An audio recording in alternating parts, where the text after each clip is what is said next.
আসসালামু আলাইকুম। আরোগ্য হোমিও হল রাজশাহীতে আপনাদের সবাইকে স্বাগতম। আমি ডাক্তার মোহাম্মদ আফজাল পান্না আপনাদের সামনে কেন্ট 59 ওষুধ নিয়ে কিছু আলোচনা করব। কেন্ট 59 মূলত এটি একটি homeopathic combination potency drop. Kent 59 মূলত গণগণ্ড বা থাইরয়েডের রোগীদের ক্ষেত্রে অত্যন্ত কার্যকরী একটি ওষুধ। এর ক্যাটাগরি হচ্ছে কম্বিনেশন হোমিওপ্যাথিক ওষুধ। এর প্রস্তুত প্রণালী কেন্ট ফার্মাকোপা অনুযায়ী এটি প্রস্তুত করা হয়েছে। কেন্ট 59 মতো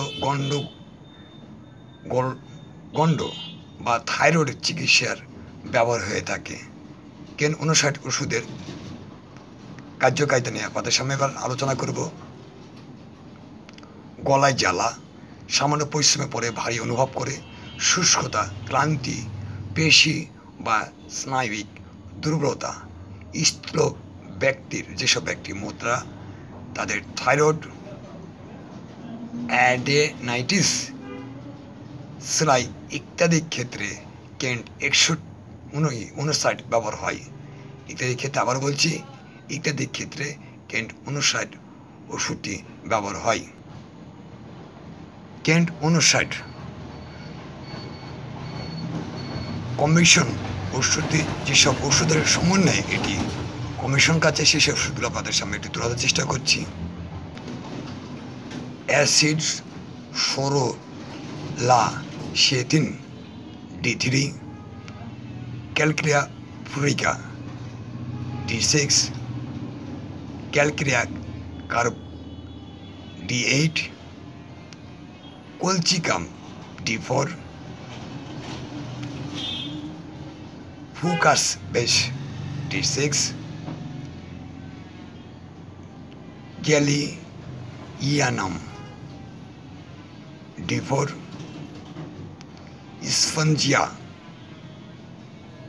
D8, থায়োডিনিয়াম D10 সমন্বয়ে ওষুধগুলো মিশ্রণে এটি কম্বিনেশন করা হয়েছে। যেসব ক্ষেত্রে কেন্ট 59 ওষুধের ব্যবহার হয়ে থাকে তার লক্ষণগুলো আমি তুলে ধরার চেষ্টা করছি। থাইরয়েড বা গলগণ্ড গ্রন্থির কর্মহীনতা, অর্থাৎ থাইরয়েড রোগীর গলগণ্ড কিংবা গ্রন্থি যে গ্ল্যান্ডগুলো আছে সেটা কর্মক্ষমতাটা কার্যকারিতা কম। এতে রোগী ক্লান্তি এবং দুর্বলতা অনুভব করে, রোগীর কোষ্ঠকাঠিন্য থাকে, রোগীর গ্রন্থি ফুলে থাকে,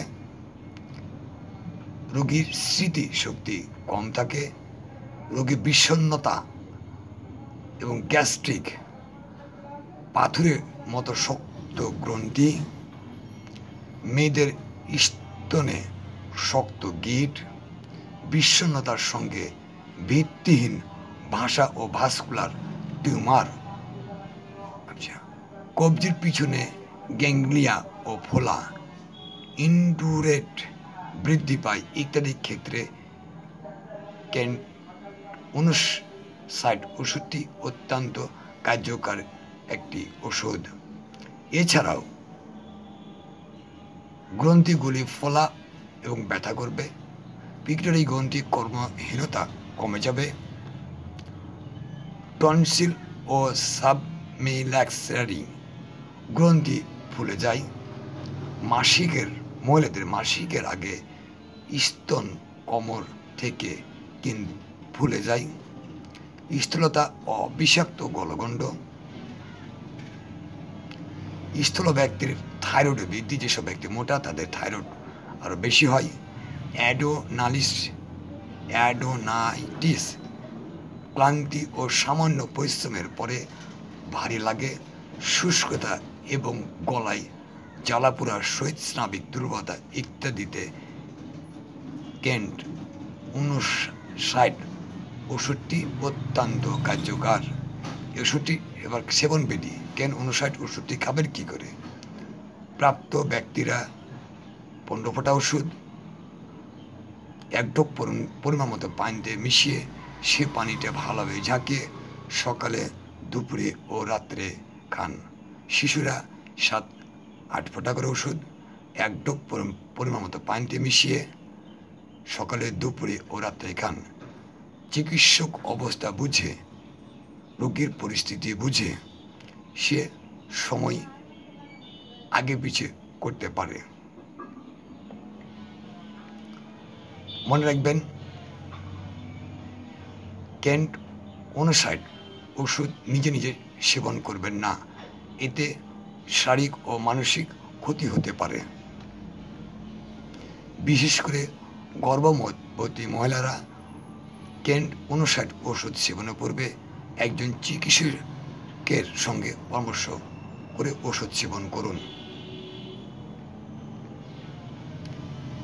ক্যান 59 ওষুধ কোনো পার্শ্ব প্রতিক্রিয়া নাই, তারপরে নিজে নিজে সেবন করা অনুচিত। ওষুধটির সুগন্ধ দুর্গন্ধ থেকে দূরে রাখবেন, শিশুদের নাগালের বাইরে রাখবেন, শীতল ও শুষ্ক স্থানে এটি সংরক্ষণ করবেন। আমার একটা ওয়েবসাইট আছে, সেখানে লগ ইন করলে আরও 20টা জানতে পারবেন। আমি ভিডিওর নিচে লিঙ্কটা দিয়ে দেবো।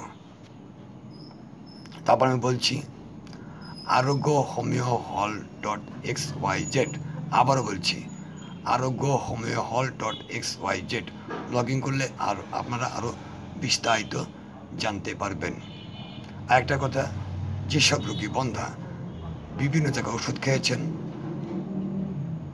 দেশের বাইরে যে চিকিৎসা নিয়েছেন কিন্তু সুফল পাননি, তাদেরকে আমি অনুরোধ করব, আমার এই ডাক্তারখানায় যদি আপনার চিকিৎসা নেন, তাহলে আল্লাহ যদি সহায় থাকে, সেক্ষেত্রে সম্ভব আপনার কোলকে আলোকিত করতে। আজকে আপনাদের সামনে এখান থেকে বিদায় নিচ্ছি। আগামীতে অন্য কোনো ওষুধে আবার হাজির হব। সবাই ভালো থাকবেন। আসসালামু আলাইকুম।